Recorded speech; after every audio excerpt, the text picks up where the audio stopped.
నమస్తే అన్న, చాలా రోజుల తర్వాత మీకోసం మంచి XUV 500 అండర్ బడ్జెట్లో మీకైతే తీసుకొని రావడం అయితే జరిగింది. ఇది వచ్చేసి 2015 ఎండింగ్ అనమాట. W6 వేరియంట్ డీజిల్ బండి, 65,000 కిలోమీటర్లు విత్ షోరూమ్ ట్రాక్, సింగిల్ ఓనర్తో తిరిగినటువంటి బండి. ఈ బండి చూసుకున్నట్లయితే ఢిల్లీ లొకేషన్లో అయితే ఉంది. దీని ప్రైస్ చూసుకున్నట్లయితే కేవలం 5,80,000గా అడుగుతున్నాం. With NOC invoice commission. అదేవిధంగా 4 టైర్లు వేసిస్తాం. ఈ టైర్లు మనకి కేవలం 40% మాత్రమే ఉన్నాయి. అది కూడా 4 టైర్లు కూడా బండి షోరూమ్తో పాటు వచ్చినటువంటి టైర్లు అనమాట. ఫ్రెండ్స్, దీని వీడియో మనం ఆల్రెడీ మన యూట్యూబ్ ఛానల్లో ఫుల్ వీడియో అయితే చేయడం అయితే జరిగింది.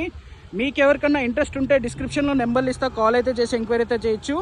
అదేవిధంగా దీని ట్యాక్స్ అండ్ ట్రాన్స్పోర్ట్ అయితే సపరేట్గా అయితే ఉంటుంది. సో ఇంటీరియర్ కూడా చూడొచ్చు ఎంత చక్కటి కండిషన్లో అయితే ఉందో వెహికల్. ఫ్రెండ్స్, ఇలాంటి వెహికల్స్ చాలా రేర్గా వస్తాయి. ఇలాంటి వెహికల్ని అయితే మిస్ అయితే చేసుకోకండి. And thanks for watching RR Cars Telugu YouTube channel. Right అండి, థ్యాంక్ యూ.